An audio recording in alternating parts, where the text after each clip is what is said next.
තමයි මම අද සිලෙක්ට් කරගත්තේ. මම ඔන්න ඔයාලට ටිප් එකක් කියලා දෙන්නම්.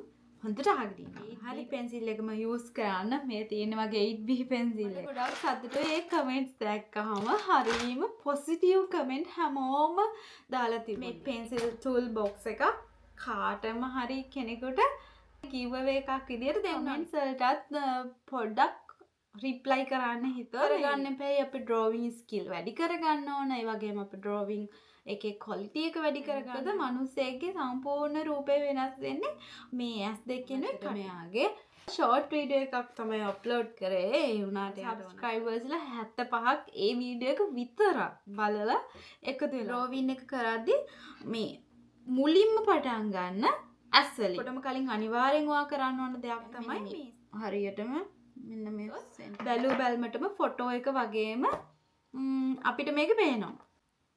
ඒකම ඉරේස් කර කර ආය අඳින්න ගන්න එපා වගේ ටයිම් එක වේස්ට් වෙනවා. ලෙවල් එකේ පොඩ්ඩක් අප් වෙනවා. පොඩි පොඩි ලයින්ස් පවා ඊටස් වගේ තැන් අපිට මොනොසිර ඉරේසර් එකෙන් හායි කොහොමද ඔයාලට හැමෝම හොඳින් ඉන්නවා නේද?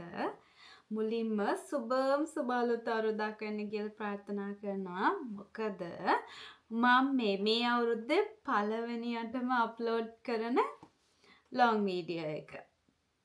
ඉතින් මේ අවුරුද්දේ ඔන්න වීඩියෝස් ගොඩාක් අරගෙන එන්න හිතාගෙන ඉන්නවා. ඔන්න අවුරුද්දේ මුල්ම ලොං වීඩියෝ එක අප්ලෝඩ් කරන්නේ මම ඩ්‍රෝවිං රිලේටිව් කන්ටෙන්ට් එකක් විදිහට. මම කලින් pencil arts drawing tutorial video එකක් කරානේ. ඒ මම කරේ බිගිනර්ස්ලට. කොහොමද ඔයාලා අලුතෙන්ම පටන් ගන්න කෙනෙක් නම් පෙන්සිල් ආර්ට්ස් කරන්න එයාලට ඕන කරන්නේ මොනවද කියලා චූටි ඉන්ට්‍රොඩක්ෂන් එකක් එක්ක පොඩි පොඩි ටිප්ස් අරගෙන ආවම කලින් වීඩියෝ එකේ. සබ්ස්ක්‍රයිබර්ස්ලා 75ක් ඒ වීඩියෝ එක විතරක් බලලා එකතු වෙලා තිබුණා. මම හිතන්නේ මගේ වීඩියෝස් වලින් එක වීඩියෝ එකකට එකතු වුණු සබ්ස්ක්‍රයිබර්ස්ලා වැඩිම ප්‍රමාණය.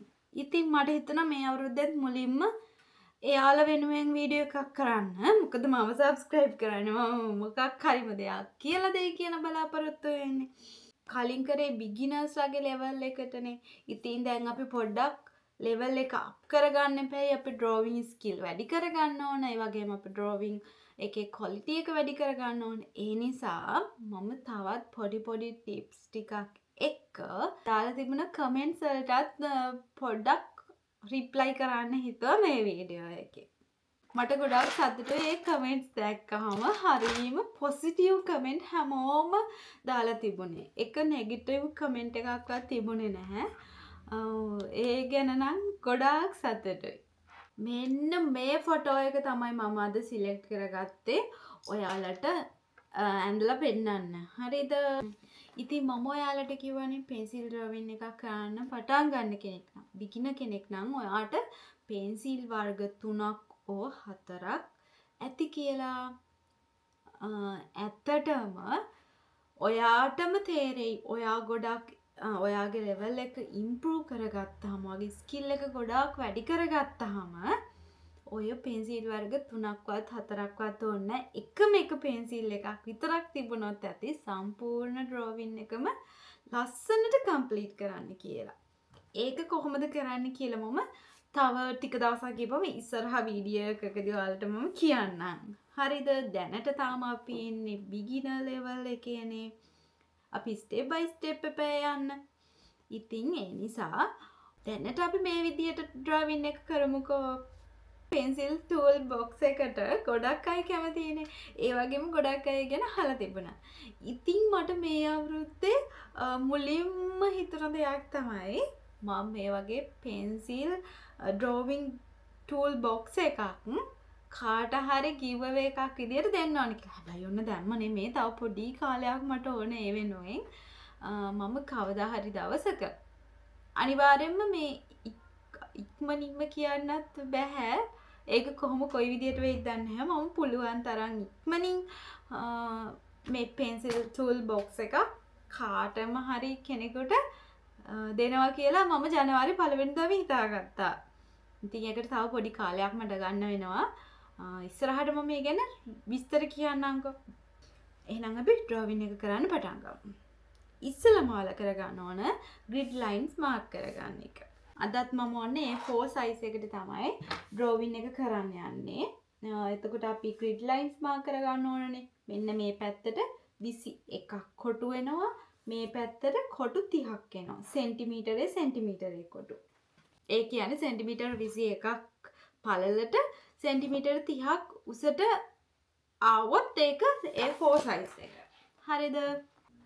දැන් ඔන්න මම grids ටික mark කරගත්තා. ඒ වගේම ඔන්න ෆොටෝ එකත් app එකට දාගත්තා. ඔන්න අදත් කිනවෙන්ද වගේම grids line mark කරද්දී ඔයා 8B pencil එකම use කරන්න. මේ තියෙන වගේ 8B pencil එක. ඔන්න eraser එකක් use කරන්නේ නැතුව අපිට ඒකේ lines මකා ගන්න ලේසි. ඒ වගේම මේ රිෂි කියලා තිබුණා එයා drawing එක කරද්දී මේ හරියට කටයි ඇස් දෙකයි ගන්න බෑ කියලා. ඇත්තටම අපිට අමාරුමත් අඳින්න ඇස් දෙකයි කටයි. ඒ වගේම හරියටම අඳින්න ඕනත් ඇස් දෙකයි කටයි. මොකද මිනිස්සෙක්ගේ සම්පූර්ණ රූපේ වෙනස් වෙන්නේ මේ ඇස් දෙකෙනුයි කටෙනුයි. ඒකටත් මම ඔන්න ඔයාලට ටිප් එකක් කියලා දෙන්නම්. හොඳට අහගෙන ඉන්න ඕන. හරිද? මම ඔයාලට කලින් කියවනේ ඩාර්ක් ඉඳන් ලයිට් කලර් එකට එනකන් අපි පෙන්සිල් එකෙන් මේ ඇඳගෙන යන්නේ කියලා. ඒ කියන්නේ දැන් ඔන්න ඩ්‍රොවින් එක පටන් ගද්දිම ඔයාලට පුළුවන් කොණ්ඩේ අඳින්න පටන් ගන්න ඕන. ඊට පස්සේ රැවුල. ඊට පස්සේ ඇස් දෙකේ මේ ඇස් දෙක.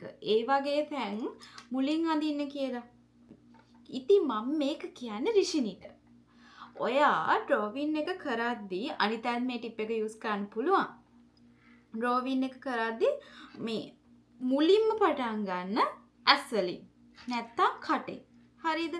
ඉතලම ඔක්කොටම කලින් අනිවාර්යෙන් ඔයා කරන්න ඕන දෙයක් තමයි මේ ස්කෙච් කරගන්න එක. කට් සටහනක් වගේ මේ පොඩි ලයින්ස් පවා මේ ඔයාට පේන ටික ඉස්සෙල්ලා ස්කෙච් කරගන්න.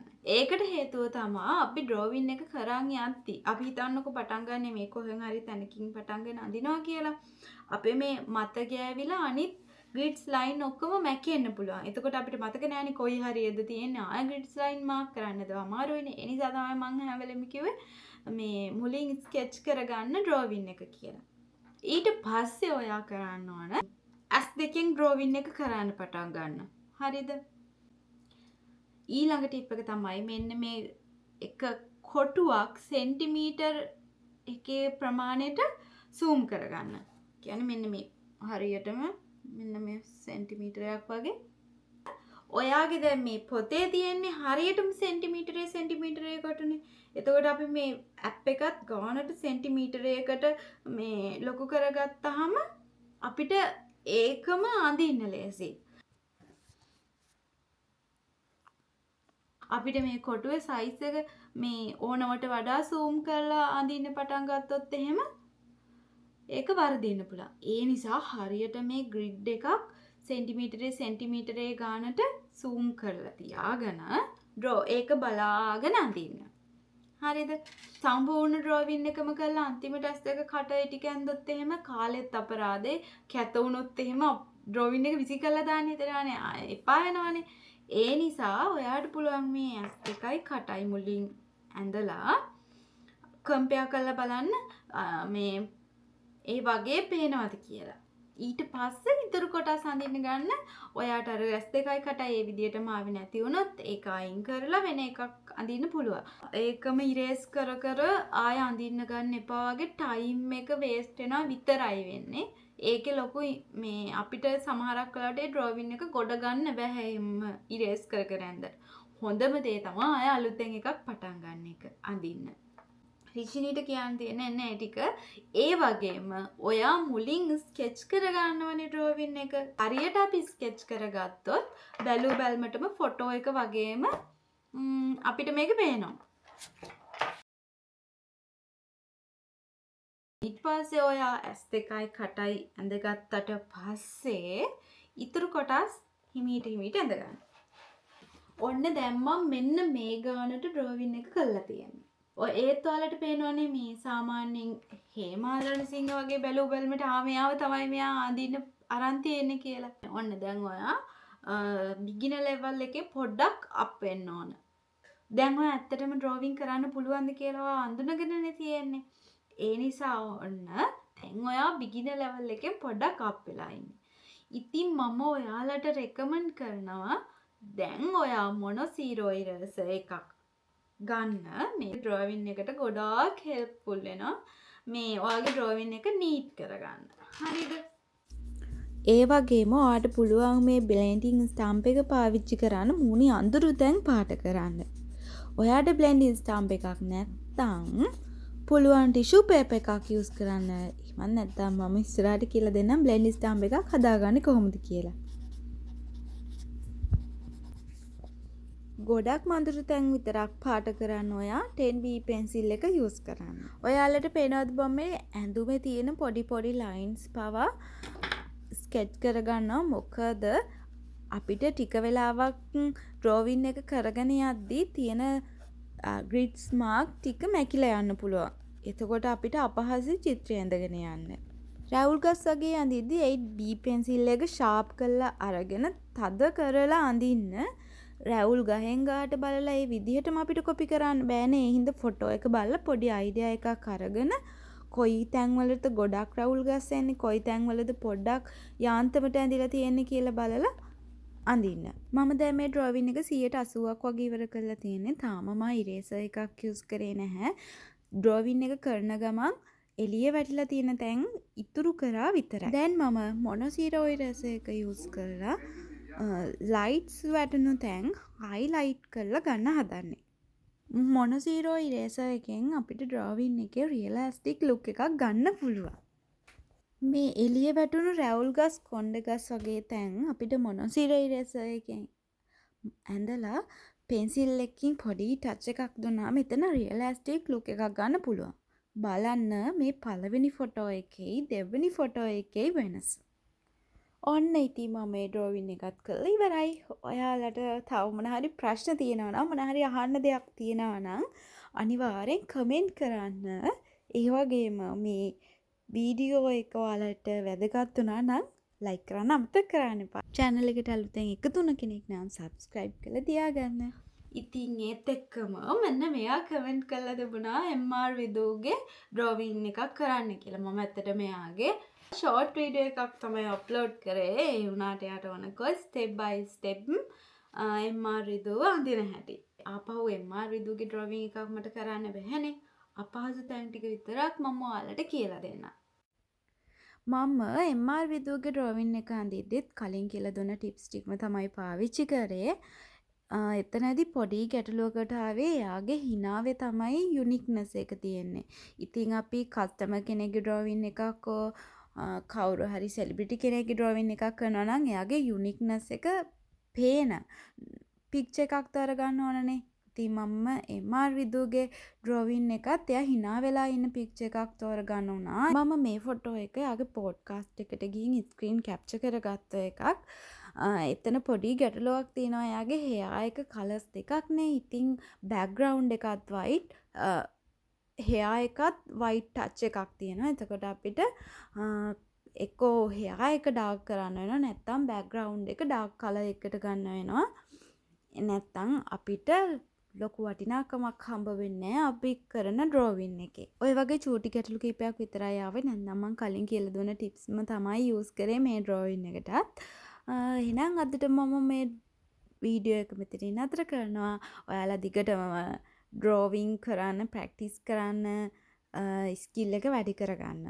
එහෙනම් සතුටෙන් පරිස්සමෙන් hina වෙලා ඉන්නවා. නාය මම ලස්සන වීඩියෝ එකක් අරන් එනකම්.